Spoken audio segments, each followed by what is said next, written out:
국민안전처가 부산 지역의 호우경보 긴급 재난 문자를 같은 사람에게 100통 넘게 중복으로 발송했습니다.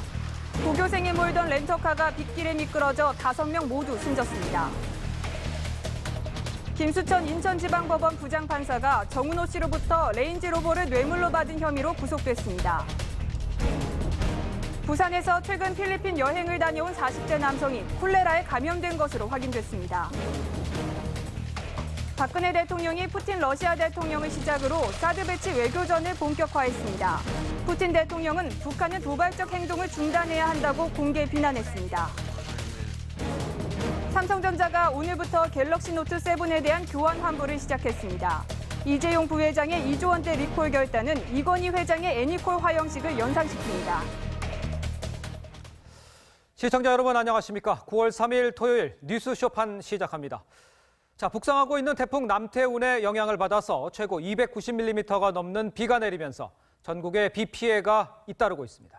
울릉도에선 토사가 무너져 내려 주민들이 대피하고 울산에선 20대 남성이 불어난 물에 휩쓸려 실종됐습니다.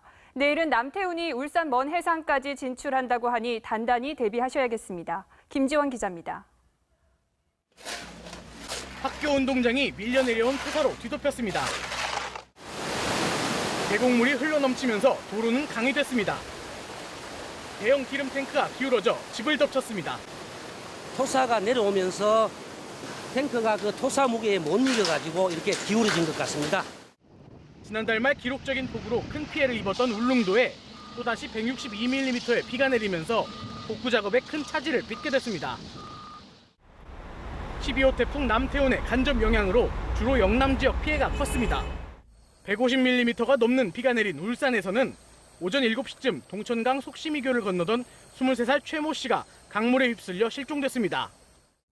속시미교는 어제 오후 7시 반부터 통제된 상태였습니다. 주변 CCTV 확인 결과 최 씨는 2번이나 무리하게 다리를 건너려다 급류에 휘말린 것으로 확인됐습니다. 오전 8시 20분쯤에는 경북 영덕 남정면 7번 국도에서 산사태가 발생해 흙과 돌덩이가 도로를 뒤덮었습니다. 다행히 인명피해는 없었지만 영덕 방향 하행선 2차로가 1시간 동안 마비됐습니다. 경남 창원은 283mm의 비가 내리면서 의창구의 저지대 주택 일부가 침수됐고 부산에서도 수십 건의 침수 피해가 발생했습니다. TV조선 김지원입니다. 네, 그런데 어젯밤 투지폰을 사용하는 부산 시민 2만여 명은 휴대폰에 긴급 재난안전 문자가 100통이나 연속으로 보내져서 큰 불편을 겪었습니다. 국민안전처의 재난안전 문자 전송 시스템에 오류가 생겨 발생한 겁니다. 박상현 기자입니다. 국민안전처가 어젯밤 11시 9분쯤 호우경보가 내려진 부산에 주의를 당부하며 보낸 긴급 재난 문자입니다. 그런데 일부 주민들은 휴대폰에 이 같은 내용의 문자를 연이어 받아 비상사태가 발생한 줄 알고 깜짝 놀랐습니다. 많게는 104번이나 같은 문자가 보내졌습니다. 긴급 재난 문자가 계속 들어와갖고 너무 많이 들어와갖고 갑자기 계속 사이렌 소리도 나고 이러니까 갑자기 또 뭔 일인가 했지. 이 같은 일은 안전처가 세종시로 이전하면서 긴급 재난 문자 시스템에 오류가 발생해 생긴 겁니다. 통신사와 연계하는 시스템에 문제가 생기면서 부산 지역 LGU+ 2G 가입자 2만여 명에게 10분 동안 5초 단위로 문자가 재발송된 겁니다. 이로 인해 SK텔레콤 2G 사용자 5만 명은 아예 재난 문자를 받지 못했습니다. 실제 서버하고 이통사 3사하고 이렇게 연결이 돼야 할 거 아닙니까? 그 반영을 하고 나니 여기에 들어가 있는 그 다국어 지원 프로그램이 장애를 준 거죠. 오늘 오전 안전처의 재난안전 정보 포털 앱인 안전디딤돌과 안전처 홈페이지의 재난문자 서비스도 제공되지 않았습니다. TV조선 박상현입니다. 거제에 이어서 부산에서 네 번째 콜레라 환자가 발생을 했습니다. 최근 필리핀 여행을 다녀온 40대 남성이 부산에서 초밥을 먹은 후에 발병을 했는데 보건당국은 일단 필리핀에서 감염됐을 가능성에 무게를 두고 있습니다. 하동원 기자입니다. 지난달 28일 필리핀 여행을 마치고 부산으로 돌아온 47세 남성. 다음 날 가족과 함께 사하구의 한 식당에서 초밥을 먹은 뒤 2시간 만에 설사가 심해져 병원을 찾았습니다. 가건물을 검사한 결과 콜레라균이 검출돼 격리 치료를 받고 있습니다. 거제에서 지난달 15년 만에 3명의 콜레라 환자가 잇따라 발생한 데 이어 부산 지역에서 4번째 감염자가 나왔습니다.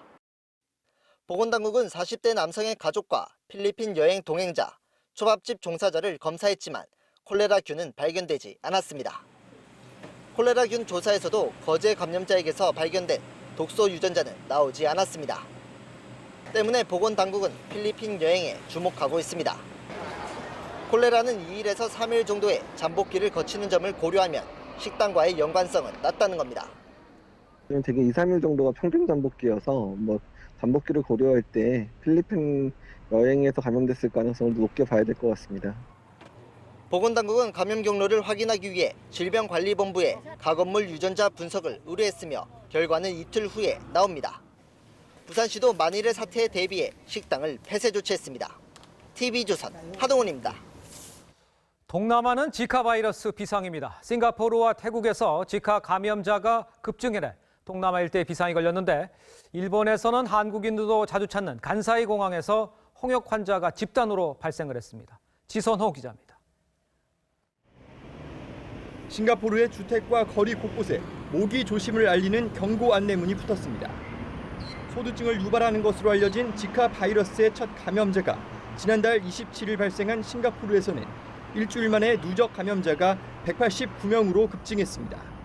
The Ministry of Health in Singapore will continue to push out these informations. They will give you more information about the foreign patients. 싱가포르 정부는 방역 활동과 함께 지카 예방을 위한 개인 행동 지침을 홍보하고 있습니다. 인접 국가도 비상입니다. 태국은 매년 지카 환자가 보고돼 왔지만 이례적으로 올해는 상반기에만 97명이나 발생했습니다.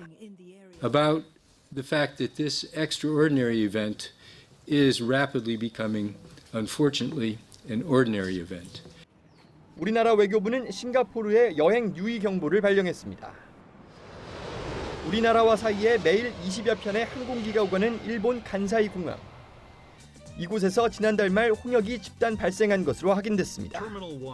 발병자는 남녀 직원 30명과 경비원 1명으로 모두 손님을 직접 응대하는 업무 담당자입니다. 보건당국은 홍역에 걸린 남성이 7월 말 공항을 이용하면서 감염이 시작된 것으로 보고 추가 환자를 조사하고 있습니다. TV조선 지선호입니다. 정은호 게이트 연루 의혹을 받아온 김수천 인천지법 부장판사가 어젯밤 결국 구속됐습니다. 대법원은 침통한 분위기 속에 공식 사과했습니다. 김태훈 기자입니다. 1억 7천여만 원의 금품을 수수한 혐의를 받고 있는 김수천 인천지법 부장판사가 전격 구속됐습니다.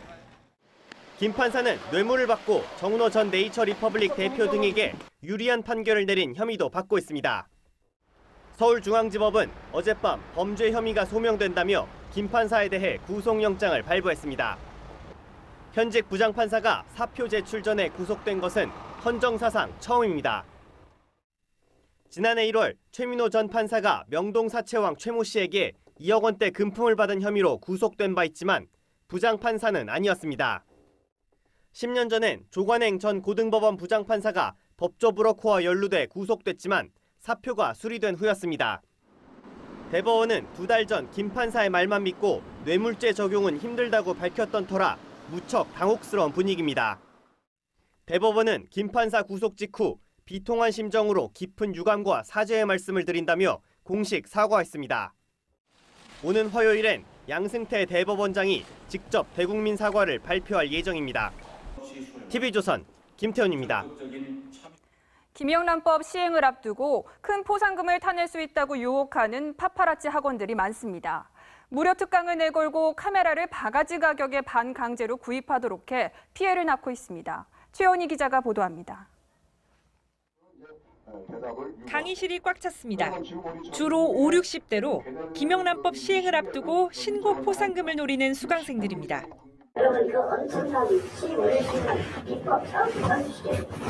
무료 특강이라고 홍보하지만 실습에 필요한 몰래 카메라 가격은 최대 180만 원. 한 번 구입하면 반품을 요구하지 않겠다는 서약서까지 써야 합니다. 카메라 대금에는 교육비, 수강료, 교재비, 교재서가 4권 주거든요. 수강생 71살 김모 씨는 바가지를 썼다는 생각에 뒤늦게 환불을 요청했지만 받아들여지지 않았습니다. 경찰에 고소하자 업체 측은 그제서야 환불을 해줬습니다. 제가 다시 시중에 가서 알아보니까 전혀 국산품이 아니고 수입품인데 그게 알고 보니까 23만 원 집값이 안 돼서. 또 다른 파파라치 양성업체는 아예 몰래카메라 판매가 주 목적이라고 말합니다. 카메라 장비를 구입하시면 저희들이 고마움의 표시로 무료로 등록을 해드리는 거죠. 파파라치 학원들이 무료 특강을 내세워 활개를 치고 있지만 업체에 속았다는 피해 상담은 해마다 끊이지 않습니다. 학원법으로 처벌이 불가능한 데다 카메라 구입 등도 영수증 없이 현금으로 이뤄지는 만큼 피해 구제가 어렵기 때문입니다. 김영란법 특수를 노린 파파라치 양성업체들의 교묘한 상술에 넘어가지 않도록 주의가 필요합니다. TV조선 최원입니다. 오늘 새벽 대구에서 렌터카가 도로 옆 옹벽을 들이박으면서 차에 타고 있던 고등학생 5명이 모두 숨졌습니다. 경찰은 운전 미숙으로 빗길에 미끄러진 것으로 추정하고 있는데 4명은 안전벨트를 매지 않았습니다. 이심철 기자의 보도입니다. 차 앞부분이 형체를 알아볼 수 없을 정도로 부서졌습니다. 뒷범퍼가 수십 미터 밖으로 튕겨져 나갈 만큼 큰 충격이었습니다. 오늘 새벽 4시 반쯤 대구 농공읍 5번 국도에서 19살 채원군이 빌려 몰던 렌트카가 옹벽을 들이받았습니다. 이 사고로 운전자 최군과 10대 친구 4명이 모두 숨졌습니다. 최군을 제외한 4명은 안전벨트를 매지 않았습니다. 빗길에 직진 도로를 달리던 사고차는 도로가 콘크리트 옹벽을 부딪히면서 대형 사고로 이어졌습니다. 1km 직선 도로를 달리던 차가 2차선에서 갑자기 넓어지는 차량 대기 공간으로 들어가면서 옹벽과 부딪혔습니다. 최근은 올해 2월 운전면허를 땄고 사고차도 직접 빌린 것으로 드러났습니다. 경찰은 사고 당시 비가 내린 만큼 과속이나 운전 미숙으로 차가 빗길에 미끄러졌을 가능성에 무게를 두고 조사 중입니다. 아마 안에서 자체적으로 충돌이 많이 안 있었겠나. 야간에 아마 거의 우천으로 빗길로 미끄러짐으로 거의 추정을 합니다. 경찰은 최군 등이 운전 전에 노래방에 있었다는 진술을 확보하고 음주 여부도 확인하고 있습니다. TV조선 이심철입니다. 교량에서 내진 보강 공사를 하던 인부가 하천으로 추락해 숨졌습니다. 만취한 차량이 편의점으로 돌진하는 아찔한 사고도 있었습니다. 주말 사건 사고 김도영 기자입니다. 보강 공사 중인 다리 아래 작업 발판이 금세라도 떨어질 듯 임시 구조물에 걸쳐 있습니다. 오늘 낮 1시 10분쯤 지하철 2호선 성수역 인근 장안철교에서 작업 중이던 서울 메트로 용역업체 직원 29살 박모 씨가 하천으로 떨어져 숨졌습니다. 한 10m 후방으로 와류 현상이 있어서 위에서 발견이 됐다고. 박 씨는 사고 당시 다른 작업자 4명과 함께 작업 발판 지지대를 철거하던 중이었습니다. 경찰은 서울 메트로와 용역업체를 상대로 안전수칙 준수 여부 등을 조사하고 있습니다. 구급대원들이 쓰러진 운전자를 들것으로 옮깁니다. 오늘 새벽 6시 20분쯤 서울 광진구 준곡동의 한 사거리에서 승용차와 오토바이가 충돌했습니다. 이 사고로 오토바이 운전자 34살 조모 씨가 머리를 다쳐 병원으로 이송됐습니다. 승용차 운전자 43살 유모 씨는 혈중 알코올 농도 0.098%로 면허 정지 수준의 만취 상태였습니다. 어젯밤 11시 30분쯤엔 충북 청주시 상당구의 한 도로에서 40살 김모 씨가 몰던 승합차가 편의점으로 돌진했습니다. 인명피해는 없었지만 조사 결과 김 씨의 혈중 알코올 농도는 면허 취소 수치에 해당하는 0.21%였던 것으로 드러났습니다. TV조선 김도영입니다. 어제 전격적으로 갤럭시 노트 7의 리콜을 발표한 삼성전자가 오늘부터 리콜 접수를 시작했습니다. 배터리 점검, 신제품 교환 접수 내년 3월까지 계속됩니다. 김아린 기자의 보도입니다. 예약 구매로 갤럭시 노트 7을 장만한 박진욱 씨. 혹시나 하는 마음에 배터리 점검을 받으러 서비스 센터를 찾았습니다. 충전할 때 약간 뜨거워지긴 했는데 크게 화재 위험까지는 느끼지는 못했는데 그래도 불안하니까. 좀 불안한 이런 부분 있으시겠지만 이런 부분들은 정상 범위에 있으시니까 걱정을 안 하셔도 되겠지만. 삼성전자가 오늘부터 배터리 점검과 타 제품 교환 서비스를 시작했습니다. 배터리 전류가 4,500mAh 이상이면 스마트폰을 회수하고 임시로 갤럭시 S7을 대여해 줍니다. 정상이어도 고객이 원하면 마찬가지입니다. 갤럭시 노트 7 신제품 교환을 원할 경우 오는 19일부터 자신이 구매한 판매점이나 대리점에서 받을 수 있고 환불의 경우에는 오늘부터 구매 시기와 상관없이 받을 수 있습니다. 기한은 내년 3월까지입니다. 고객 문의 급증에 대비해 콜센터도 주말 연장 근무에 돌입했습니다. 기존에 가까운 피해를 입겠지만 글로벌 이용자 전체에게 갤럭시 이미지가 더 높아지는 계기가 될 거라고 생각됩니다.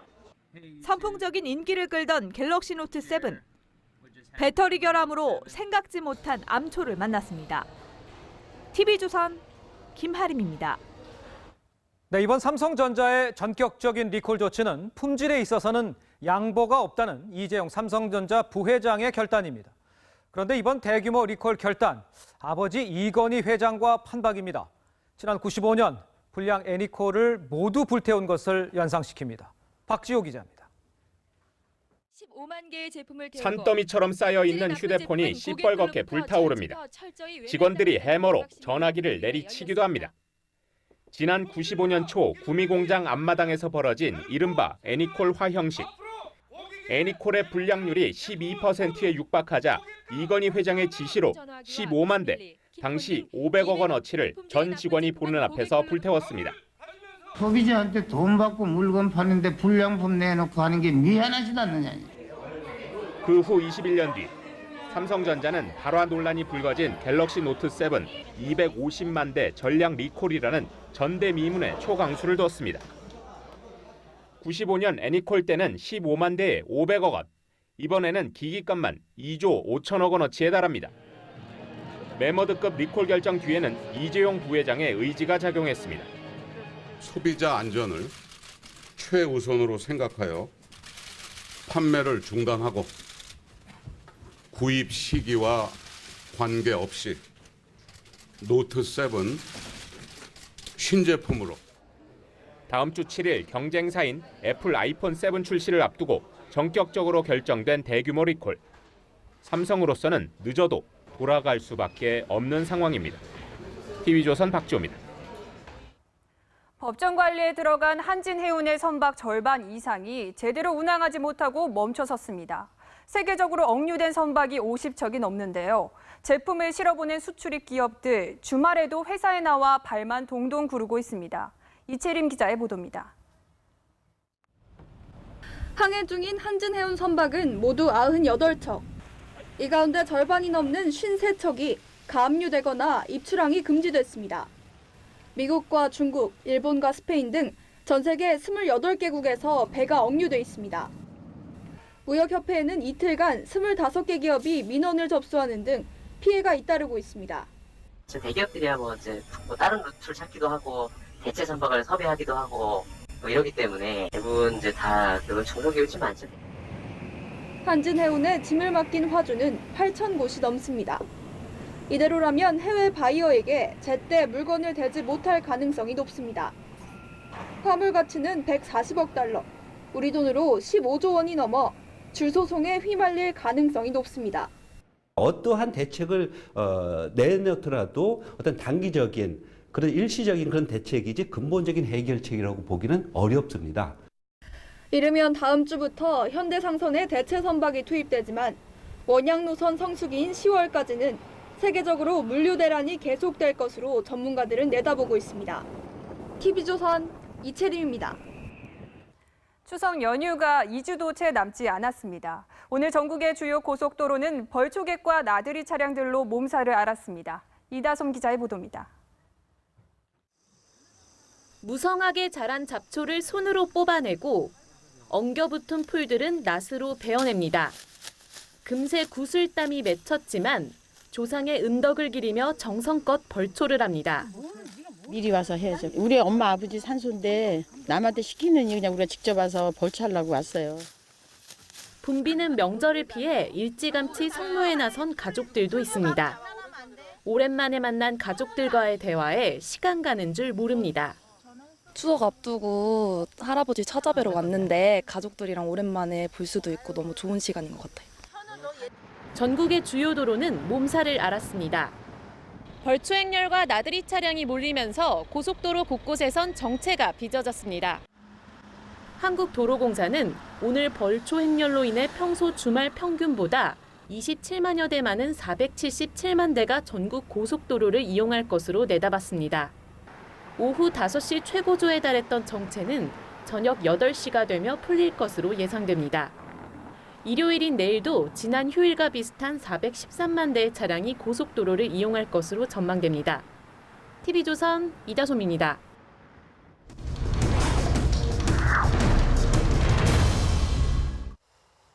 북한은 핵 개발부터 탄도미사일까지 철저하게 중국의 개발 방식을 베끼고 있습니다. 500km를 날아간 잠수함 탄도미사일도 사거리 5,000km 이상의 대륙간 탄도미사일급으로 늘려서 핵 잠수함에 탑재할 것이라는 분석이 나오고 있습니다. 안형영 기자입니다. 중국의 잠수함 탄도미사일 쥐랑-1입니다. 중국은 1980년대 초 이 쥐랑-1을 구소련에서 도입한 골프급 잠수함에 배치했다가 1986년 독자적으로 건조한 핵추진 잠수함에 탑재했습니다. 이후 사거리 연장에 나섰습니다. 쥐랑-1은 1,700km였지만 개량형인 쥐랑-2는 8,000km까지 늘어났습니다. SLBM 개발 핵추진 잠수함 탑재 사거리 연장 순으로 진행한 겁니다. 북한의 SLBM 개발은 중국을 모델로 하고 있는 만큼 핵추진 잠수함과 사거리 5,000km 이상의 핵탄두를 탑재한 SLBM을 추가 개발할 것으로 전망됩니다. 실제로 쥐랑-1과 북한의 SLBM 북극성은 모두 2단의 고체 연료를 쓰고 있습니다. 중국은 쥐랑-1 개발 초기에 연료를 액체에서 고체로 바꿨는데 북한도 지난 4월부터 북극성의 연료를 고체로 교체했습니다. 북극성을 탑재한 심포급 잠수함 역시 구소련의 골프급을 역설계한 것입니다.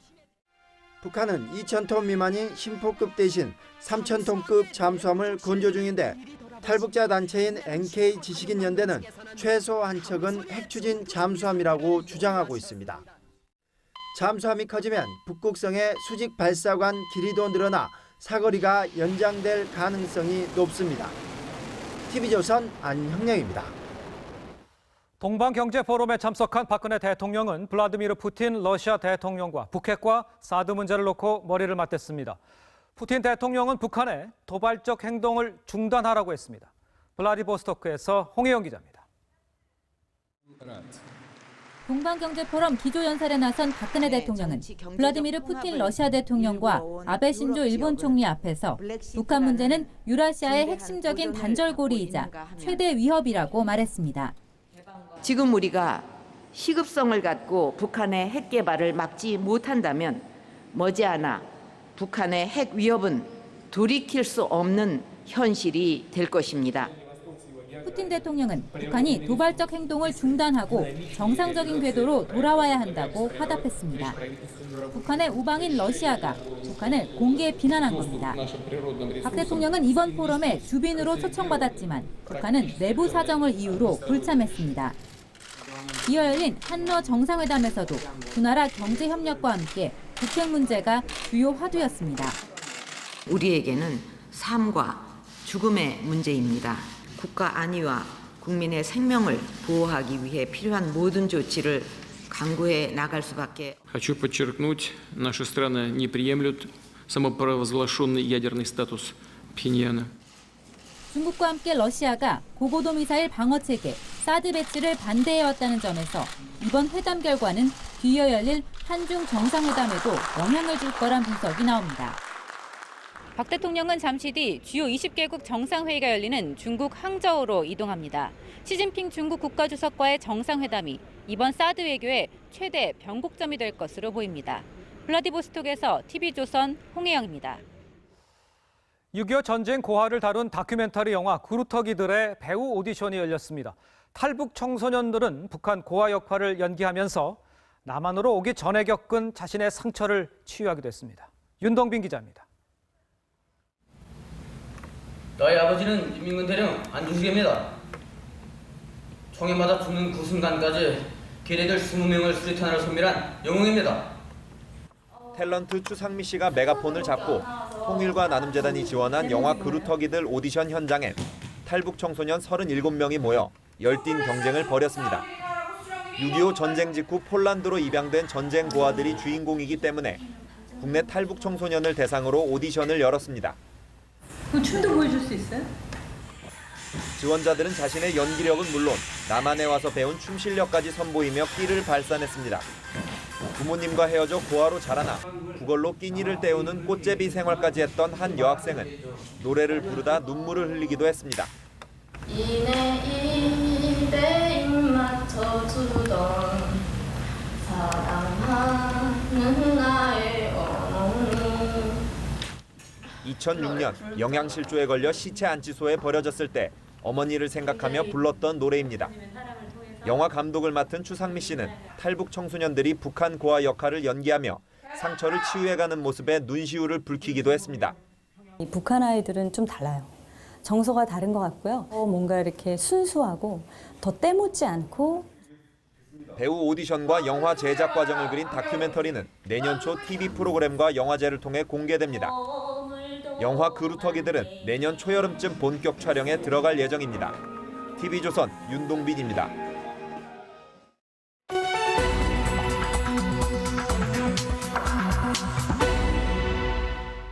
네, 고영환 국가안전전략연구원 부원장과 함께 북한 현안에 대해서 좀 더 자세히 이야기 나눠보도록 하겠습니다. 안녕하십니까? 안녕하세요. 자, 요즘 언론 보도 보니까 이제 탈북이 늘어서 그런지는 모르겠습니다만 탈북 과정을 생각보다 좀 자세히 이렇게 언론 보도 나오는 것 이게 좀 위험하다 이렇게 말씀하시는데 어떤 이유에서입니까? 탈북 과정에 대해서 상세히 이야기를 하면서 이제 어떤 언론 매체들이 이번 13명 중국에서 탈출한 종업원들의 예. 탈북을 도와줬다. 결국은 이런 이야기들이 나오는 것은 두 가지 팩트입니다. 예. 북한이 주장하는 것처럼 납치가 아니라는 것을 증명이 되는 것은 분명히 긍정적인 측면이 있고 그렇겠죠. 부정적인 측면은 예. 어떤 나라를 통해서 어떻게 나갔다는 것이 알려지는 경우에 경로를 구체적으로 밝히고 나라 이름을 밝히는 경우에 몇 가지 문제가 있습니다. 첫째, 예. 그 나라와 우리나라, 그 나라와 북한과의 관계가 복잡해집니다. 그리고 두 번째는 그 사람들을 따라서 나올 수 있는 미래의 탈북자들의 생명이 굉장히 위험해집니다. 왜냐하면 제 경험으로 보면 어떤 탈북자들이 탈북을 하는 경우에 국가안전보위부가 그 사람들이 탈북 루트를 딱 만들어서 추적을 해놓고 해당 대책을 꼭 세워놓거든요. 그러니까 이런 식의 보도는 정말 약간 어떻게 보면 비인도주의적인 보도일 가능성이 충분히 높고 이런 것은 좀 지양을 해야 될 것 같습니다. 자, 그렇다면 이제 국민들 관심이 있지 않습니까? 예. 그렇다면 어떤 식의 보도를 해줘야 좀 도움이 될까요? 그 사람들이 뒤를 따라서 다시 나올 탈북자들이 생명을 위해서 그들의 안전을 위해서 A 나라에 동남아의 A 나라의 B 기관에 찾아갔다. 이런 객관적인 보도라면 외교적 문제도 안 생기고 북한도 추적이 어렵고 그리고 우리나라와 그 나라의 관계도 좋아지고 다 좋거든요. 그러니까 조금 국가적 견지라기보다도 어떤 인도주의적 견지에서 그리고 국익적 견지에서 보도를 해야 된다 이렇게 생각을 합니다. 그러니까 다음에 탈북할 사람들의 경로를 막아버리는 일은 하지 말아야 된다. 네. 그렇게 되군요. 자, 요즘 보니까 블라디보스토크에서도 외교관이 돈을 현금을 들고 탈출했다. 또 우리나라에 있다는 얘기까지도 있습니다. 그거는 이제 그런 식으로 탈북이 많이 나오고 있는데 앞으로 어느 정도 또 어느 정도의 높은 레벨까지 탈북이 가능하다고 볼 수 있을까요? 지금 최근 장성택 처형 이후에 오는 사람들이 숫자가 급격히 늘어나고 있고 급수도 중앙부처 과장에서 부국장, 국장, 차관보, 차관 정도까지 올라가. 그 정도면 우리나라에서는 어느 정도라고? 차관 정도까지, 차관 정도까지 지금 오고 있는데 심지어는 어떤 경우도 있는가 하면 자기가 해외 출장을 만들어서 해외에 나와서 그 기회를 통해서 한국으로 망명하는 경우도 많거든요. 그렇습니다. 이런 것들은 김정은의 공포 정치가 가장 기본적인 요인이니까 김정은의 공포 정치가 계속되는 한 이런 탈북은 계속될 것이다. 그리고 그 급수도 높아질 것이다. 이런 생각을 합니다. 지금 이미 들어와 있는 우리가 보도가 안 된 그런 분들도 많이 있죠? 그렇죠. 외교관도 많고 주재관도 있고 출장원들도 있고 어쨌든 많은 사람들이 왔습니다. 그렇군요. 네. 북한 SLBM 얘기를 좀 해보겠습니다. 북한 SLBM이 지금 중국 것을 따다 베꼈다. 이렇게 되는데 내용을 들어보면 상당히 신빙성이 있어요. 그렇다고 그러면 중국이 일부러 준 겁니까? 앞으로는 어떤 식이 될 것 같습니까? 무기가 생긴 모양이나 거의 어떤 동작 원리가 중국과하고 주랑일이라고 하는 거하고 거의 같거든요. 예. 그럴 가능성을 배제할 수 없지만 또 다른 가능성은 예. 북중 간에 보이지 않는 첩보전이 굉장히 치열합니다. 중국에 많은 북한 첩보원들이 들어가서 활동을 하고 있거든요. 예. 그 사람들이 자료를 빼나갔을 가능성과 해킹했을 가능성도 배제를 할 수 없을 것 같습니다. 그러니까 준 것이 아니라 북한 정보원들이 해킹했을 가능성도 있다. 자료를 해킹하거나 직접 받아냈거나 해킹하거나 중국이 줬을 가능성, 이 세 가지 가능성이 다 있다. 그렇군요. 예. 그 어떤 특정 NK 지식연대라는 곳에서 얘기하기를 러시아의 핵잠에 있는 그 도면을 다 해킹했다 이런 얘기인데 그게 신빙성은 있는 얘기입니까? 어떻습니까? 북한이 어쨌든 지금 거의 3, 4위 수준의 해킹 부대를 유지를 하고 있습니다. 예. 그리고 북한이 네. 지금 3,000톤급의 잠수함을 중잠수함을 만드는 것도 사실입니다. 다만 디젤 엔진인지 핵 엔진인지 그거는 아직은 좀 더 검토가 필요한 사항인 것 같습니다. 그렇다 그러면 앞으로 뭐 있을 것도 같은데 핵잠수함을 언제쯤 공식적으로 이렇게 나와서 실전 배치할 수 있다. 굉장히 가까운 시기에 가능한 겁니까? 북한이 지금 국가의 모든 머리 좋은 재원, 예. 물적 자원을 핵과 미사일에 전력 투구를 하고 있습니다. 그러니까 우리나라보다 못 사는 나라가 어떻게 저렇게 무기를 많이 만들어 놓냐는 의문을 가지는 분들이 많은데 예. 북한은 주민들의 생활 같은 거 예. 일반 경제는 관심이 없고 핵과 미사일에 전력 투구를 하고 있으니까 예. 정말 2, 3년, 3, 4년 이런 정도의 시간 문제에 따름이지 북한이 중잠수함, SLBM을 장착할 수 있는 3기 내지 4기를 장착할 수 있는 핵잠수함을 가지는 것은 아니면 디젤 중잠수함을 가지는 것은 시간 문제다. 시간 문제다. 네. 그렇군요. 사드에 대해서 국내에서 논란이 많습니다. 그런데 이제 사드를 막으면 보시기에는 북한이 핵 개발을 멈추고 이렇게 할 수 있는 토대는 되는 겁니까? 사드가 우리가 배치를 하게 된다면? 사드는 우리 주권하고 우리 국민의 생사 운명이 걸린 중요한 문제입니다. 네. 사드라고 하는 것은 지금까지 나온 방어 미사일 중에서 가장 효과적이고 가장 전략적인 무기입니다. 예. 북한이 핵과 미사일에 맞서서 우리가 할 수 있는 최선의 방어 대책이 그겁니다. 예. 그걸 가지고 이것을 배치한다 안 한다 어떤 나라의 어떤 눈치를 본다 이런 것은 우리 국민의 자존심이 걸린 문제고 예. 생사 존망이 걸린 문제다 이렇게 생각을 합니다. 알겠습니다. 지금까지 고영환 국가안전정보전략연구원 부원장과 함께 이야기 나눴습니다. 감사합니다. 네, 다음 뉴스입니다. 국회 파행은 이틀 만에 마무리됐지만 여야의 진검승부는 이제부터입니다. 당장 다음 주 서별관 청문회부터 여야가 정면 충돌합니다. 여당은 국회의장의 정치적 중립성을 보장하는 국회법 개정 추진으로 맞섭니다. 신정훈 기자입니다. 이번 정기국회에서 성과를 내기 위해서 소중하게 되찾은 우리의 힘을 부디 잘 간직하고 연마해서 이런 고민과 고뇌를 쏟아 부어야 합니다. 땀과 열정으로 정기국회에서 성과를 내야 합니다. 그것이 바로 수권정당으로 가는 바로 징표가 되겠습니다. 여야는 각각 정기국회 파행을 전의를 다지는 계기로 삼을 태세입니다. 당장 다음 주에 열리는 서별관 청문회가 1차 전선입니다. 증인인 홍기택 전 산업은행 총재의 출석 여부가 관심입니다. 12일로 예정된 시위 중 물대포에 맞아 사경을 헤매는 백남기 농민청문회는 여야 갈등을 더욱 가파르게 합니다. 강신명 전 경찰청장을 증인으로 채택하는 데에는 합의를 이뤘지만 청문회 과정에서 대립이 예상됩니다. 야당은 세월호 특별조사위 조사기간 연장 공세도 강화할 태세입니다. 새누리당은 국회의장의 정치적 중립 확보를 강화하는 국회법 개정 추진으로 맞섭니다.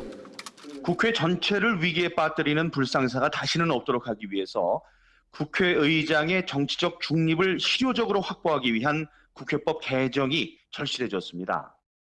여야 대립이 또 파행으로 이어질 경우 청문회 무산 가능성도 배제할 수 없습니다. TV조선 신정훈입니다. 더불어민주당 문재인 전 대표가 온라인 선풀운동에 나섰습니다. 지난 전당대회 과정에서 친문 의원들에게까지 당원들의 집단 공격이 이어지자 자제를 촉구했습니다. 박소영 기자입니다. 더불어민주당 문재인 전 대표가 온라인 팬클럽 회원들에게 범야권 선풀운동을 호소했습니다. 문 전 대표는 야권 지지자들이 SNS 문화를 바꿔야 한다며 힘을 합쳐야 할 식구들끼리 편을 가르고 공격해선 안 된다고 말했습니다. 지난 전당대회 과정에서 온라인 당원들은 무차별적인 비방 폭격을 쏟았습니다. 자신들이 지지하는 양양자 최고위원 후보의 경쟁자라는 이유로 범주류에 속하는 유은혜 의원에게 얼굴마담이라고 공격하는가 하면 문재인 전 대표의 측근이기도 한 손혜원 의원에게도 유은혜 의원을 지지한다는 이유로 눈뜨고 못 봐주겠다, 나대지 마라는 폭언을 퍼부었습니다. 범주류인 김현미 의원, 지난 대선 문재인 후보 수행단장이었던 김한정 의원은 주류일색 지도부 구성에 문제점을 지적했다가 온라인 당원의 맹폭을 받았습니다. 전당대회 직후부터 일부 대권 주자들과 주류 의원들은 문재인 전 대표가 나서서 도를 넘은 온라인 당원들의 행동에 제동을 걸어야 한다고 조언한 것으로 전해집니다. 폭주하는 온라인 당원들은 문 전 대표에게도 부담스러운 존재가 됐습니다. TV조선 박소영입니다. 네, 경제 성장을 이끌며 생전에 박정희 전 대통령을 존경한다던 우즈베키스탄의 키리모프 대통령 뇌출혈로 쓰러진 지 일주일 만에 별세했습니다. 김혜민 기자입니다. 우즈베키스탄 정부가 현지 시각 2일 이슬람 카리모프 대통령이 별세했다고 공식 발표했습니다. С огромной скорбью в сердце сообщаем вам о кончине нашего дорогого президента Ислама Абдуганиевича Каримова. 급성 뇌출혈로 쓰러져 입원 치료를 받은 지 일주일 만입니다. 고인은 지난 1990년 소련 내 우즈베키스탄 공화국 대통령에 올랐습니다. 1년 후 직선제로 치러진 대선에서 독립 우즈베키스탄의 초대 대통령에 선출된 뒤 25년 이상 자리를 지켜왔습니다. 야권 인사와 언론인을 탄압하거나 투옥한 독재자였지만 경제 성장을 이끌었다는 긍정적 평가도 받고 있습니다. 특히 박정희 전 대통령을 존경한다고 평소 밝혀온 것으로도 우리에게 유명합니다. 2014년 박근혜 대통령을 만난 자리에선 민족에 대한 자부심을 간직한 나라만이 승리할 수 있다는 박정희 전 대통령 어록을 명언이라고 지칭하면서 한국의 기적을 일으킨 분이라고 경의를 표하기도 했습니다. 고인은 우즈베키스탄의 경제 발전 모델로 박 전 대통령 정책을 많이 참고했던 것으로 전해집니다. 우리나라는 카리모프 대통령의 국장에 이준식 사회부총리를 단장으로 하는 조문 사절단을 파견합니다. TV조선 김혜민입니다.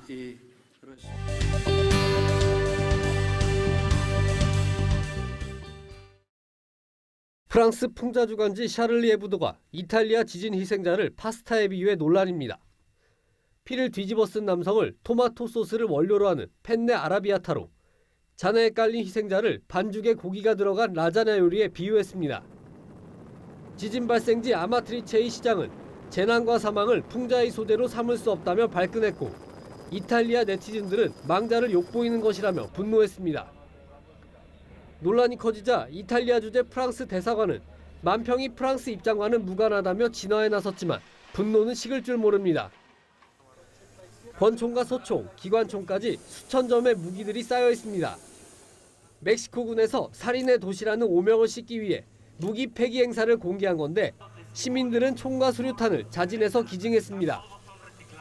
멕시코에서는 지난 10년간 10만 명 이상이 마약 관련 사건으로 죽거나 실종됐습니다.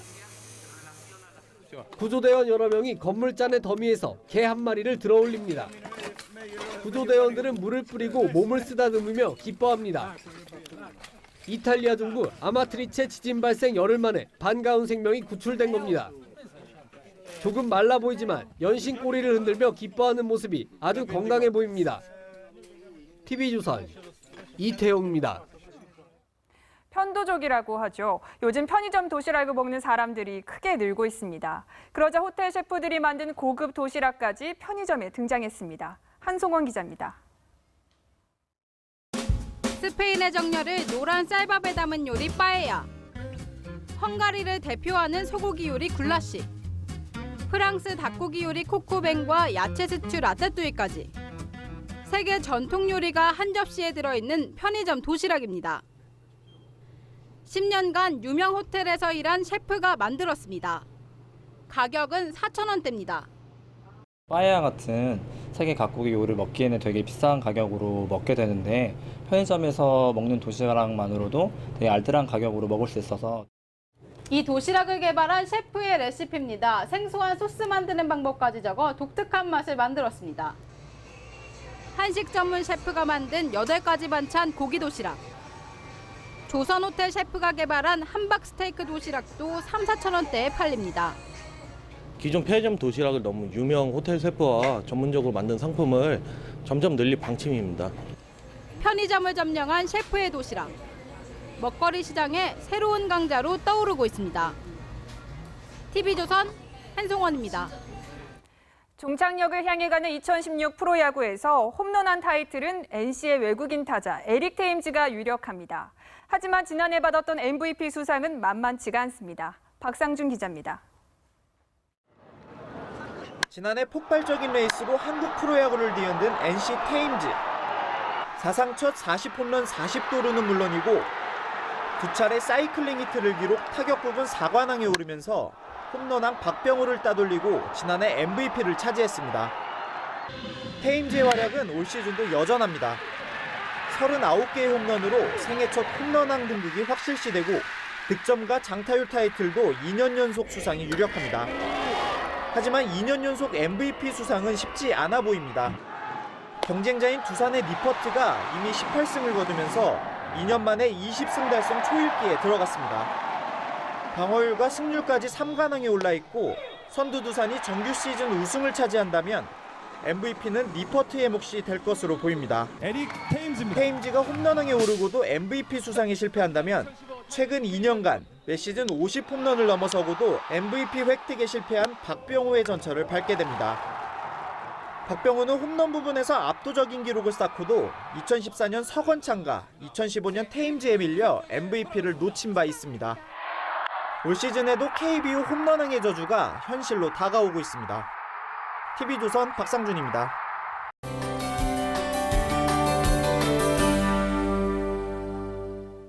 태풍 남태운의 간접적인 영향으로 동해안을 중심으로 많은 비가 쏟아졌습니다. 휴일인 내일도 영동과 영남에는 비가 이어지겠고 내륙적으로는 대기 불안정으로 소나기가 오는 곳이 있겠습니다. 내일 기온은 오늘보다 더 높겠습니다. 대부분 지역의 낮 기온이 30도 안팎까지 올라가면서 늦더위가 기승을 부리겠습니다.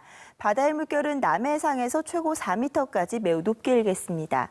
다음 주에는 대체로 맑은 가운데 이맘때 초가을 날씨를 보이겠습니다. 날씨 정보였습니다. 삼성전자가 2조 원가량의 손해를 감수하면서 신형 스마트폰 전량 리콜에 나섰습니다. 소비자들의 신뢰를 회복하기 위한 불가피한 결정일 겁니다. 중요한 건 지금부터입니다. 문제점을 신속히 찾아내서 해결하면서 초우량 글로벌 기업다운 위기 관리 능력을 보여줘야 합니다. 뉴스 쇼판 마칩니다. 시청자 여러분 고맙습니다.